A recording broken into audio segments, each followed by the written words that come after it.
On the night of May 1st, 1984, a 45-year-old civil servant named Anthony Littler was walking home through East Finchley in North London. He took a shortcut down a dark alley near the tube station. He never made it home. One quiet man, one short walk, 42 years of silence. For more than 4 decades, no one was charged, no one was named. The 2 people who killed him went on with their lives, got older, got jobs, had girlfriends, raised families, while the man they left dying in that alley was slowly forgotten by everyone but the people who loved him. And then, in 2026, a family falling out, a bugged car, and a loose tongue finally dragged the truth into the light. This is the story of how 2 brothers hid in plain sight for 42 years, and how their own family brought them down. Welcome to Crime Watch UK, where no case stays cold forever. Let's go back to the beginning. East Finchley, London, May 1984. A leafy, ordinary corner of the city, red buses, the hum of the Northern Line, the kind of neighborhood where a man could walk home from the tube station without a second thought. Anthony Littler was 45 years old, a civil servant. By every account, a quiet, gentle man, the sort who kept to himself and never bothered anyone. That night, he was simply walking home. To save a few minutes, he turned down an alley near East Finchley Station, a narrow, dark cut-through that hundreds of people used every day without thinking. He didn't know that someone was already waiting in that alley. He didn't know that 2 people had spent that spring looking for a man exactly like him, alone, defenseless, in a place where no one would see. What happened in that alley was not a robbery gone wrong. It was not a random flash of violence. It was a hunt. Anthony was struck twice over the head with a blunt weapon. The blows fractured his skull. One of them caused what the courts would later call a catastrophic brain injury. He was found mortally wounded in the alley, and then nothing. The people who did it simply walked away into the London night and disappeared back into ordinary life, as if nothing had happened at all. To understand why, you have to understand what was really going on in that part of London in the spring of 1984. Because Anthony Littler was not chosen by accident.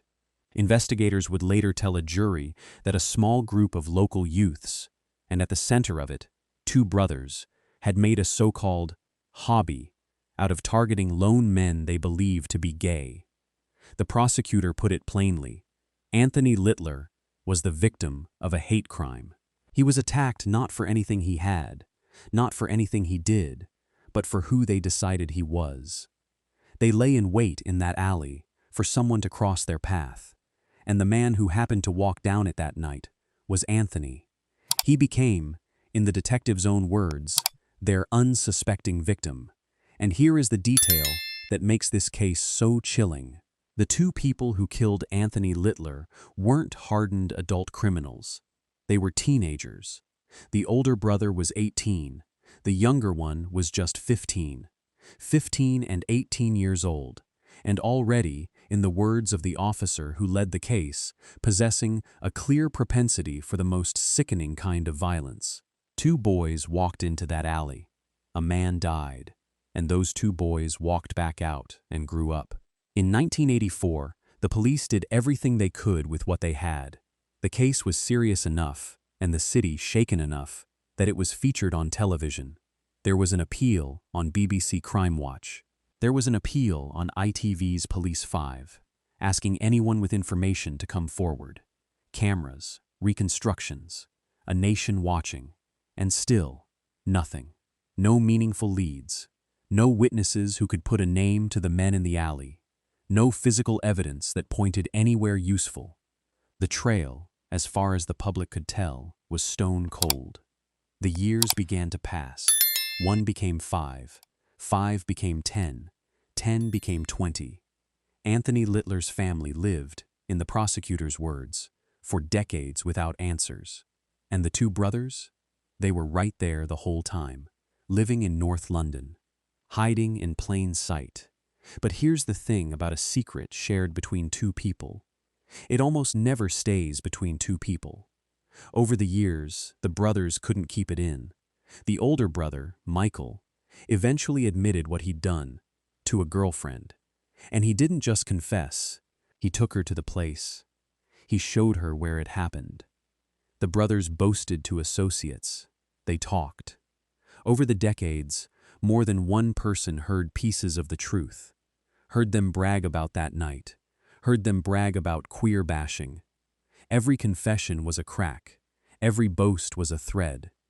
For years, those threads just hung loose, scattered among people who either didn't go to the police or weren't believed. But threads like that have a way of being pulled. The first real pull came on the 29th anniversary of Anthony's death. The two brothers had a third, younger brother, Daniel. At the time of the murder, Daniel had been just 10 years old. And after a falling out within the family, Daniel walked into a police station. He told officers something that would eventually unravel everything, that his older brothers had confessed to the killing, that they had boasted about being involved in queer bashing all those years ago. A family secret, kept for nearly 3 decades, had finally been spoken aloud to the police. But a relative's account, on its own, isn't a conviction. The brothers denied everything. The detectives needed more. They needed the brothers to convict themselves. In 2022, the Metropolitan Police reopened the case as part of a cold case review. And this time, instead of appealing to the public, they went quiet, and they went covert.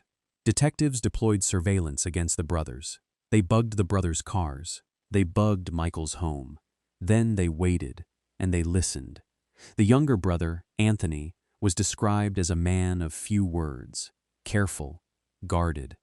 But Michael had what the court called a loose tongue. He bragged. He talked about what he'd done back in 1984, and every word was being recorded. The same need to boast that had leaked the secret to a girlfriend decades earlier was now leaking it straight into a police microphone. Detectives didn't stop there. Following the 2022 review, they built the rest of the case the old-fashioned way, by talking to everyone. They spoke to neighbors, to former partners, to friends, to employers, to anyone who had ever crossed paths with the two brothers. Piece by piece, the investigators combined the evidence from the time of the attack in 1984 with the new admissions the brothers had made over the decades, and the secret recordings from 2022. A man who died alone in a dark alley in 1984 was about to have his killers named in open court. The case went to the Old Bailey, England's most famous criminal court. Michael Stewart, now 57, Anthony Stewart, now 60. Two middle-aged men, sitting in the dock, accused of a murder they had committed as teenagers, 42 years earlier. They denied everything, but the jury heard it all. The confession Michael made to a girlfriend, even showing her the spot, the boasts to associates, the account from their own younger brother, the recordings from the bugged car and home. And the jury did not need long. They deliberated for less than 3 hours. Guilty, both of them, of the murder of Anthony Littler. After the verdict, the people who had carried this case spoke. The senior Crown prosecutor, Samantha Yelland, said Anthony's family had lived for decades without answers, and that while no verdict could undo their suffering, she hoped it could bring some measure of closure. She added simply, "I'm so pleased that we've managed to get justice all these years later for Anthony Littler." The detective who led the investigation, Neil John, paid tribute to the people who finally came forward, because without them, he said, the verdict would not have been possible, and he made a promise that should give every cold case family hope. The Met, he said, will always review new evidence, no matter the length of time that has passed. The two brothers were remanded into custody to be sentenced that July. Think about what this case really tells us. There was no DNA breakthrough here, no high-tech lab, no genetic genealogy, no microscopic clue. What solved the murder of Anthony Littler was something much older and much harder to hide from. People talk. For 42 years, two brothers believed they had gotten away with it. They grew up, they grew old. They had girlfriends and families and ordinary North London lives. They were hiding in plain sight, not behind a fake name or a distant country, but behind the simple fact that no one had ever connected them to that alley. But they couldn't stop talking about it, and in the end it was their own words and their own family that finished them. A 10-year-old boy who heard too much grew up and walked into a police station. A girlfriend was shown the spot. A loose tongue filled a bugged car with a confession. Anthony Littler was a quiet, gentle man who was hunted and killed for who he was. For more than 4 decades, his family waited. Now they know. No case stays cold forever. If this story stayed with you, do something for a man who was failed for far too long.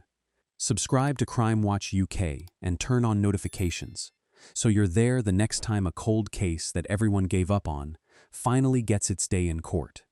Because the people who think the years have buried their secrets are wrong. The truth is patient, and it always finds a voice. We'll see you on the next one.